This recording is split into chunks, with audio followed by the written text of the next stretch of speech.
2주 전 지난 시간에는 엘리야가 회오리 바람을 타고 하늘로 올라간 내용을 살펴보았습니다.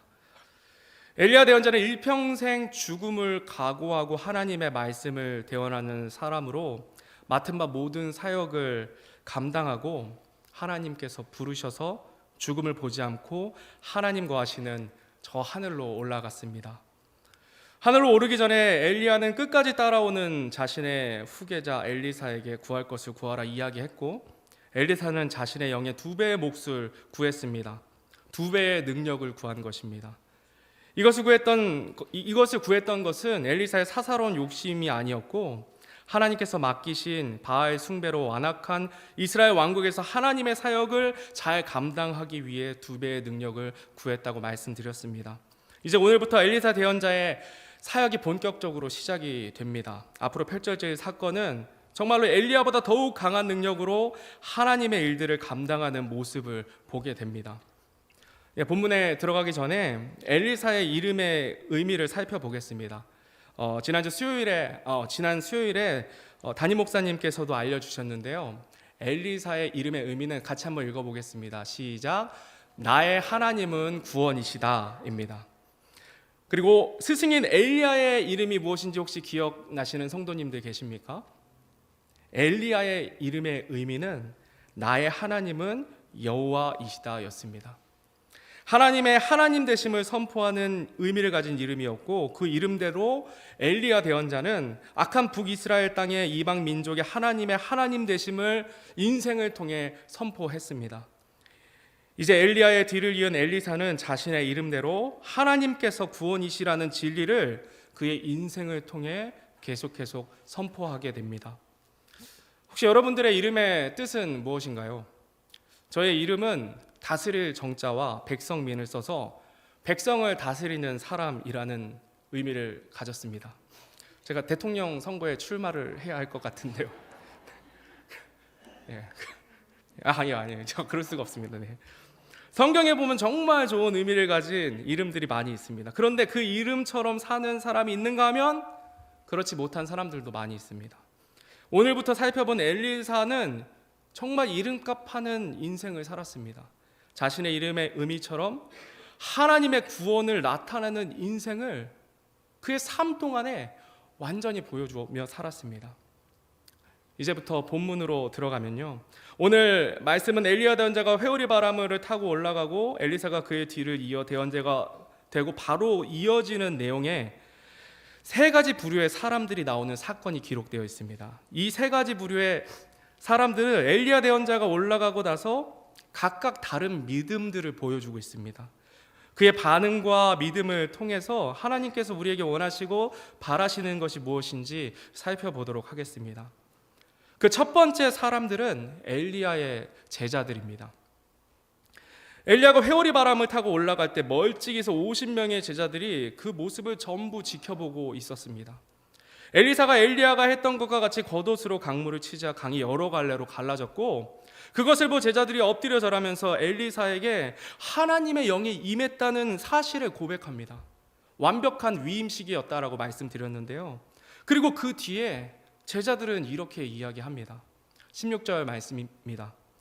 그들이 그에게 이르되 이제 보소서 당신의 종들에게 강한 50명이 있으니 원하건대 그들이 가서 당신의 주인을 찾게 하소서. 혹시 주의 영께서 그를 들어다가 어느 산에나 어느 골짜기에 던지셨을까 염려하나이다 하매 그가 이르되 너희는 보내지 말라. 제자들은 하나님의 여기 엘리야를 들었다가 산이나 골짜기에 던지셨을 것이라고 걱정하고 있습니다. 그 걱정 앞에 무슨 단어가 있나요? 그 노란색으로 표시된 가장 먼저 글씨인데요. 다음 슬라이드 넘겨주시면 혹시라는 단어가 있습니다. 의심하고 있다는 것입니다. 그들의 하나님께서 엘리야를 집어 던지셨다고 생각한 것입니다. 하나님께서 엘리야를 완전히 불러 올리셨다고 온전히 믿지 못하고 혹시나 떨어졌을까 의심하는 것입니다. 혹시의 단어의 의미는 그럴 리는 없지만 만일에 저희들 이런 이런 만일의 걱정 혹시 달고 사시는 분들 계십니까? 저희들 인생이 다 그런 것 같아요. 근데 제자들 또한 그렇게 했다는 것입니다. 어찌 보면 당연한 생각일 수 있습니다. 사람이 하늘로 올라가면 떨어지는 것이 자연의 법칙입니다. 제자들은 엘리야 대언자가 언젠가는 떨어질 것이라 생각했습니다. 자신이 섬기고 존경하던 대언자가 산에서 죽은 채 버려지는 것을 볼 수가 없었습니다. 그래서 제자들은 50명을 보내 엘리야를 찾게 해달라 요청했던 것입니다. 엘리사는 그들에게 혹시 하며 걱정하는 그들에게 이렇게 대답합니다. 보내지 말라. 너희는 보내지 말라. 그럴 필요가 없다는 것입니다. 엘리사 대언자의 보내지 말라는 대답에는 그의 믿음이 담겨져 있었습니다. 하나님께서 엘리야를 불러 올리셨다고 완전히 믿었기 때문에 보내지 말라고 대답했던 것입니다. 그러나 제자들은 계속해서 엘리사 대언자가 민망히 여길 때까지 재촉함으로 엘리사는 하는 수 없이 제자들을 보내서 엘리야를 찾아보게 했습니다. 그 제자들 50명이 3일 동안 밤낮이나 찾아보았지만 엘리야를 발견하지 못하고 여리고에 머물고 있는 엘리사에게 돌아왔습니다. 엘리사는 그들에게 이렇게 이야기합니다. 가지 말라 하지 아니하였느냐? 왜 가서 괜한 고생을 했느냐라고 이야기합니다. 엘리사와 제자들은 같은 사건을 목격했습니다. 그런데 같은 것을 보고도 그들의 믿음은 달랐습니다. 이 사건을 보면서 예수님의 제자 중 한 명인 도마가 생각이 났습니다. 예수님의 다른 제자들이 예수님을 보았다 이야기하지만 도마는 내가 그분의 두 손의 못자국을 보고 내 손가락을 그 못자국에 넣고 옆구리에 손을 넣지 않고는 믿지 아니하겠다 이렇게 대답합니다. 얼마 뒤에 예수님께서 그런 도마에게 나타나셔서 이렇게 말씀합니다. 요한복음 20장 27절에서 또 29절까지 말씀인데요. 함께 읽도록 하겠습니다. 시작. 그 뒤에 도마에게 이르시되 내 손가락을 이리 내밀고 내 두 손을 보며 또 내 손을 이리 내밀어 내 옆구리에 넣으라. 그리고 믿음 없는 자가 되지 말고 믿는 자가 되라 하시니 도마가 그분께 응답하여 이르되 나의 주시며 나의 하나님이시니이다 하매 예수님께서 그에게 이르시되 도마야 너는 나를 보았으므로 믿었으나 보지 않고도 믿은 자들은 복이 있도다 하시니라. 아멘. 너는 나를 보았으므로 믿었으나 보지 않고도 믿은 자들은 복이 있도다. 다시 한번 읽어보겠습니다. 시작. 보지 않고도 믿은 자들은 복이 있도다. 아멘. 보지 않고도 믿는 자들이 복이 있습니다. 예수님 당시에도 예수님을 보고도 믿지 못한 정말 많은 사람들이 있었습니다. 오늘 본문의 엘리야의 제자들도 눈으로 똑똑히 보았습니다. 하늘에서 불병거가 불말들이 내려오고 회오리 바람을 타고 올라간 엘리야를 그 두 눈으로 목격했습니다. 그럼에도 불구하고 그들은 믿지 못했습니다. 하나님의 뜻을 알지 못했고 의심했습니다. 그래서 엘리야 대언자의 시체가 버려질까 두려워 찾으러 간 것입니다. 그래서 제자들의 믿음은 의심하는 믿음입니다. 성도님들은 어떠십니까? 우리 중 누구도 성경에 기록된 사건을 눈으로 본 사람 없습니다. 그런데 믿습니다. 하나님의 말씀이기 때문에 우리는 믿습니다. 논리적으로, 과학적으로 설명되지 못한 사건들도 성경에 기록되어 있기 때문에 보지 못했고 이해되지 않아도 그것이 하나님의 말씀이기 때문에 우리가 믿는 것입니다. 혹시 성도님들 중에 성경에 기록된 어느 부분은 믿지 못하겠다고 생각하시는 분들 계십니까? 예수님께서는 이렇게 말씀하십니다. 다시 한번 읽어보겠습니다. 시작. 보지 않고도 믿은 자들은 복이 있도다. 아멘.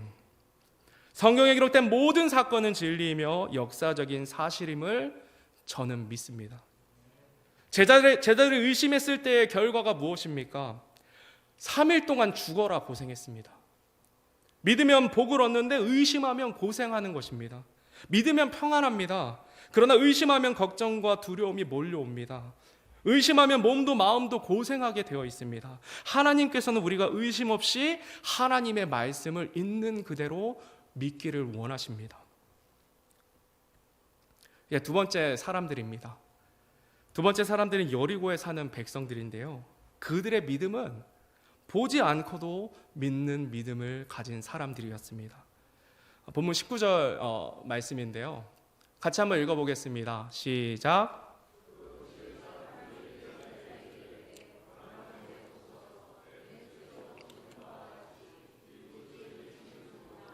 물이 좋지 못함으로 땅이 열매를 맺지 못하나이다 하니. 여리고 백성들에게 큰 문제가 생겼습니다. 그들이 먹는 물이 오염되어서 열매를 맺지 못하고 사람들이 병들어 죽게 된 것입니다. 그 문제를 가지고 백성들은 엘리사를 찾아왔습니다. 엘리야 제자들을 통해 엘리야가 승천한 사건과 엘리사가 그 뒤를 이어서 대언자가 되고 강물을 가르는 기적을 일으키는 소문을 들었던 것 같습니다. 그리고 백성들은 그에게 하나님의 능력이 있다는 것을 보지 못했습니다. 그냥 소문으로 들었습니다. 그들은 엘리사에게 하나님의 능력이 있다는 것을 보지 않고 듣고 믿음으로 엘리사를 찾아온 것입니다. 이 이야기를 들은 엘리사는 여리고 백성들에게 새 항아리에 소금을 담아 그것을 가져오라 이야기합니다. 그리고 21절 말씀입니다. 그가 물들의 근원으로 나아가 소금을 그 가운데 던지며 이르되 주가 이같이 말하노라 내가 이 물들을 고쳤으니 다시는 거기에서부터 죽음이나 열매를 맺지 못하는 땅이 생기지 아니하리라 하매. 아멘. 엘리사는 물의 근원으로 가서 소금을 그곳에 던지고 이렇게 선포했습니다.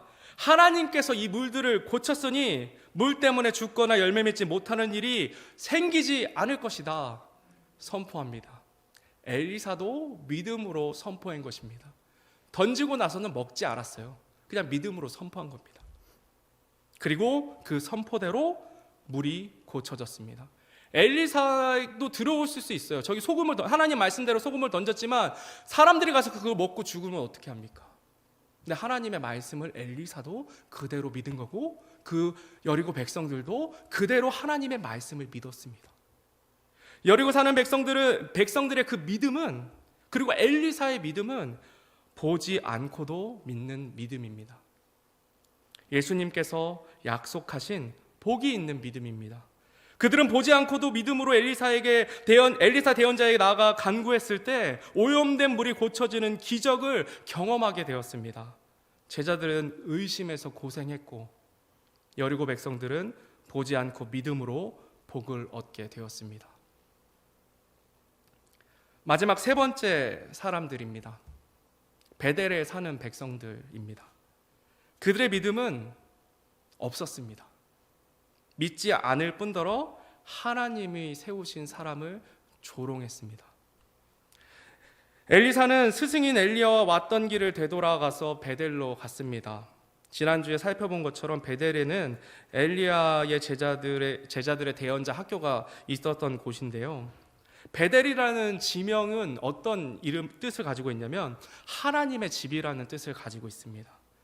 야곱이 에서에게 도망하면서 돌베개 베고 자면서 꿈에서 천사들이 사다리를 타고 오르락 내리락 하던 곳이 바로 그 베델입니다.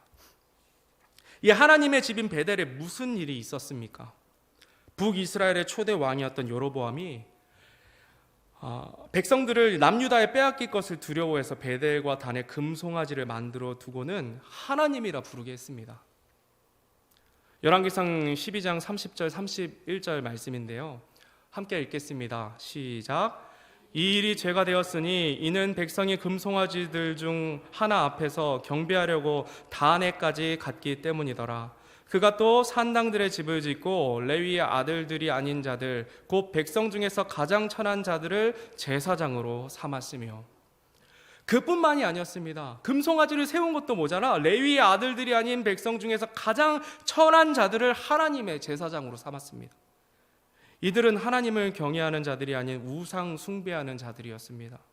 그들이 제사장이 되었으니 이스라엘 백성들은 하나님의 뜻이 무엇인지, 어떻게 하나님을 경외해야 하는지 잊어버리게 되었습니다. 믿음이 없게 되었던 것이에요. 이렇게 하나님의 집인 베델에 사는 백성들은 하나님을 완전히 떠나버렸습니다. 하나님을 향한 믿음에서 완전히 떠나버렸습니다. 23절, 24절 말씀입니다. 그가 거기에서 베델로 올라가는데 그가 길에서 올라갈 때에 어린아이들이 도시에서 나와 그를 조롱하여 그에게 이르되 너 대머리여 올라가라, 너 대머리여 올라가라 하므로 그가 돌이켜서 그들을 보고 주의 이름으로 그들을 저주하며 숲에서 암곰 2마리가 나와 그 아이들 중에 42명을 찢었더라. 갑자기 이런 사건이 나옵니다. 처음에 제가 이 말씀을 읽었을 때 도대체 이게 뭐지? 어린아이들을 왜 앙곰이 찢지? 제가 이제 어린 시절에 이걸 읽을 때 잘 이해가 되지 않았는데요. 이제는 완전히 이해가 되었습니다. 엘리사가 베델로 돌아가는 길에 어린아이들이 베델에서 나와서 엘리사를 조롱합니다. 너 대머리에 올라가라. 너 대머리에 올라가라. 이렇게 놀려댑니다. 엘리사는 돌이켜서 주의 이름으로 그들을 저주했습니다. 그러자 암곰 2마리가 나와서 그 아이들 중에 42명을 찢어서 죽였습니다. 동네 아이들이 엘리사를 보고 대머리에 올라가라고 놀린 것이 그렇게 저주할 정도로 악한 일이었을까요? 고음이 아주 찢어 죽일 정도의 그런 악한 일이었을까요? 아이들이 엘리사의 외모를 가지고 장난 좀 친 건데 죽임을 당할 정도의 큰 일이었을까요? 언뜻 보면 잘 이해가 되지 않는 사건인 듯 싶습니다. 엘리사가 그 아이들을 저주한 이유는 단순히 대머리라고 놀려서가 아닙니다. 엘리사를 보고 놀려댄 아이들은 정말 사리분별 전혀 못하는 아이들이 아니었습니다. 원래 그 원어의 용례를 살펴보면 초등학생 같은 아이들에게도 사용했지만 청소년이나 청년들을 의미할 때도 이 단어를 사용했습니다. 42명 정도 이렇게 몰려다닐 정도로 된 아이들은 원어의 용례를 보면은 청년들 그리고 청소년들을 얘기하는 것 같습니다. 어느 정도 옳고 그름을 분별할 수 있는 젊은이들이라는 이야기입니다. 지나가는 어른을 보고 대머리라고 놀려대는 학생들이 있다면 그 학생들은 약간 정상적인 학생들이 아닐 거예요. 예를 들어 이렇게 생각해 보면 됩니다. 저희 이제 중고등부 친구들이 서울 숲에 놀러 가가지고 대머리 아저씨가 지나가는데 떼거지로 아저씨를 보고 대머리래요. 대머리 놀려대면은 그게 말이 됩니까? 그런 애가 있지를 않아요. 정상적이면 그렇게 있지를 않아요. 동네에서 질 안 좋은 양아치들이나 건달들이 이렇게 하는 것을 영화에서나 볼 수 있는 일이지 않습니까? 현실에서는 있을 수가 없는 일이에요. 그런데 하나님의 집인 베델에 이런 아이들이 몰려다니고 있다는 것입니다. 또한 그들이 조롱한 내용을 보면 대머리에 초점이 있지 않습니다. 대머리여 뒤에 올라가라 라고 말합니다. 이것은 엘리야 대언자가 하늘로 올라간 것처럼 엘리사 너도 올라가 봐라 라고 조롱하고 있는 것입니다. 그들은 알았습니다. 그 아이들은 알았어요. 엘리사가 하나님의 대언자라는 사실도 알았고 엘리야가 하늘로 올라갔다는 사실도 알았습니다. 그럼에도 불구하고 하나님의 대언자인 엘리사를 향해 조롱하고 있는 것입니다. 그들은 하나님의 집인 베델에 사는 이스라엘 백성입니다. 하나님의 백성들이에요. 그런 그들이 하나님께서 세우신 대언자를 조롱하고 있습니다. 엘리사를 조롱하는 것은 그 세우신 하나님을 조롱하는 것입니다. 성도님들 이거 꼭 기억하셔야 돼요. 하나님이 세우신 사람을 함부로 조롱해서는 안 됩니다. 하나님을 조롱하는 것입니다. 하나님께서 나에게 주신 부모님을 조롱해서 안 됩니다. 하나님께서 돌로 쳐서 죽이라고 명하셨습니다. 하나님이 세우신 질서를 어그러뜨리는 행위는 하나님을 대적하는 반역의 행위입니다. 그들은 하나님을 두려워하지 않는 자들입니다. 국어사전에 조롱이라는 단어를 찾아봤습니다. 보이시면 한번 읽어보시겠습니다. 그 뜻이 무엇인지. 시작. 비웃거나 깔보면서 놀림. 하나님이 세우신 대언자를 자신의 아래로 놓고 비웃거나 깔보면서 놀리고 있는 것입니다. 결국 하나님을 자신보다 아래로 놓고 있는 교만한 자들입니다. 정말 교만한 자들이에요. 베델의 아이들이 이렇게 하나님을 불신하고 조롱한다는 것은 베델에 사는 어른들 역시도 하나님을 불신하는 자들임을 나타냅니다. 우리가 집에서 아이들이 있는 앞에서 말 조심해야 될 필요가 있는 거예요. 하나님께서 암검을 통해 42명의 아이들을 죽인 것은 하나님의 심판입니다. 하나님의 심판은 정확합니다. 아이들이라고 해도 예외가 없습니다.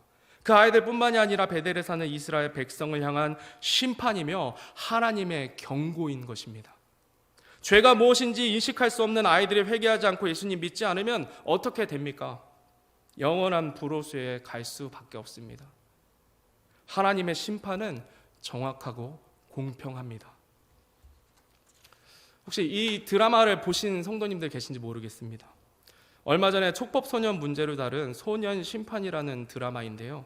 저는 보지 못했는데 기사를 통해서 대략적인 내용을 알게 되었습니다. 만으로 10세 이하의 청소년들이 형사처벌을 받지 않는다는 것을 이용해서 악랄한 범죄를 저지를 때 배우 김혜수 씨가 판사로 나와서 죄에 맞는 판결을 시원하게 내리는 내용의 드라마라고 제가 들었습니다. 그런데 이런 일들이 드라마에서만 있는 일들이 아닙니다. 실제로 우리나라에서도 이런 일들이 너무나 많이 벌어지고 있어요. 뉴스를 통해 계속 듣지 않으십니까? 그리고 이것은 전 세계적으로도 벌어지는 일들입니다. 잠시 한 5분 정도 되는 영상을 함께 보도록 하겠습니다. You get to live. You get to wake up every day. Your life can take us for the first time in my life. I hope that every time you want for a jacket, that you stay cold. Why? Can you answer the question? Why? I sincerely hope that whatever agreement between the parties because it's bargained for. But watching you sit there, smile, laugh, and shake your head like this was no big deal, I'm very tempted to just say,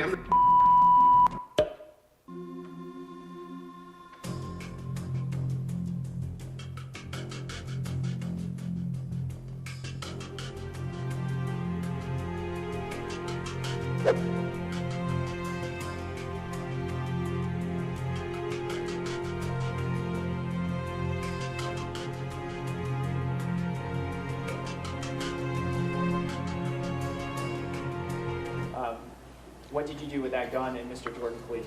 Shot him. And did you kill him with that shot? Yes.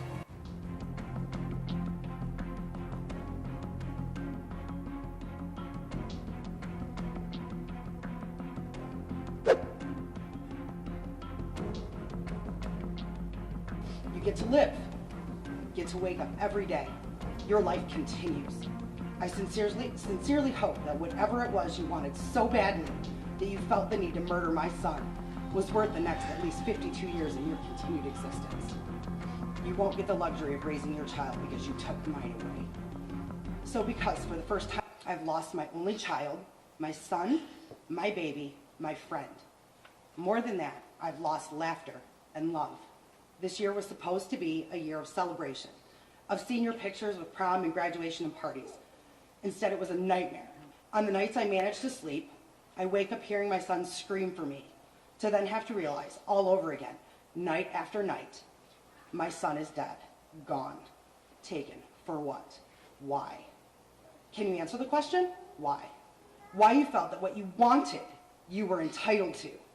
Why you thought his death was an acceptable response to your jealousy or desire to what he had. Drugs, clothes, money, jewelry, phones, shoes, whatever it was that you felt you needed more than his life. Your why will never be better than his life. Your want will never trump my son's death.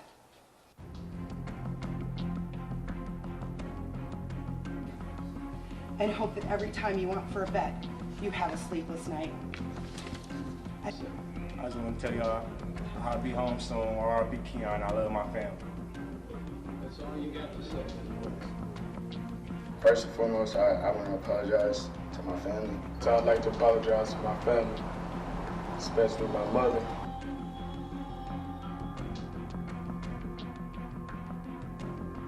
Tonight. I hope that every time you wish for your mother, she doesn't come for a visit. Pre-sentence report indicates that my client made a statement to the probation officer who prepared the report indicating that it was never his intention to injure. Your Honor, my client wants to address the court, but I don't. Of course.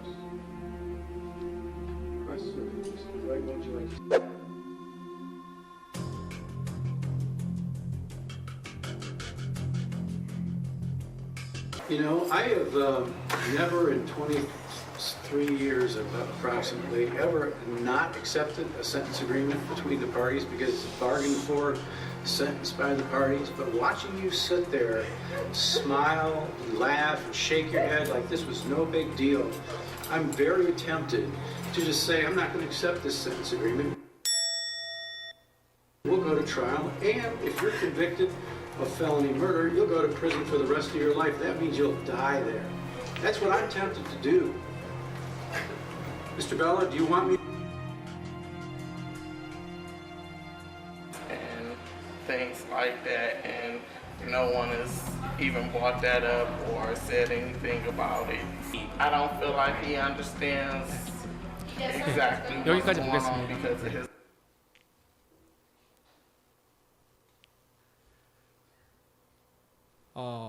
이게 많지는 않지만 현실입니다. 이런 현실이 우리나라에도 있어요. 형벌이 약해지기 때문에 이런 일들이 벌어집니다. 심판이 두려운 걸 모르기 때문에 이런 일들이 점점 벌어집니다. 미국의 판사는 정확하게 그 아이의 태도를 통해 그 마음을 보고 판결을 내렸습니다. 우리나라에도 이런 공정한 판결을 내리는 판사들이 많아졌으면 좋겠습니다. 어른 아이 할 것 없이 죄를 지으면 그에 걸맞은 대가를 치루어야 하는 것입니다. 그래서 그 죄가 얼마나 두려운지 알게 됩니다. 용서는 진정한 뉘우침 이후에 이루어져야 하는 것입니다.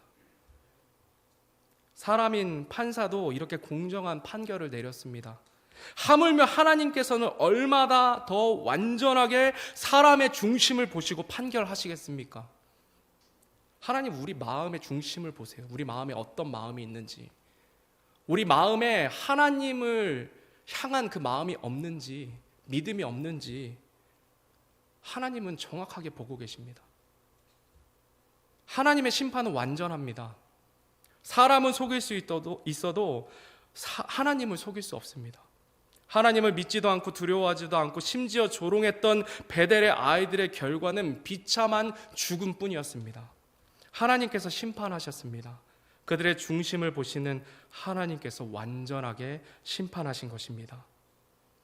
오늘 세 부류의 사람들의 믿음과 그에 따른 결과를 보았습니다. 첫째로 제자들은 의심함으로 고생을 했고, 둘째로 여리고 백성들은 보지도 않고 믿음으로 복을 얻었습니다. 셋째로 하나님을 믿지도 않고 조롱한 베델의 백성들은 심판받았습니다. 성도 여러분, 오늘 말씀이 여러분의 마음에, 저의 마음에 새겨지길 바랍니다. 하나님께서는 우리의 마음의 중심을 보고 계십니다. 그리고 그 마음에 하나님을 향한 믿음과 사랑이 있다면 그것에 따른 보상으로 갚아주실 것입니다. 그러나 그 마음의 중심에 하나님을 불신하고 의심한다면 또 그에 합당한 징계로 갚으실 것입니다. 여러분들은 어떤 믿음으로 살길 원하십니까?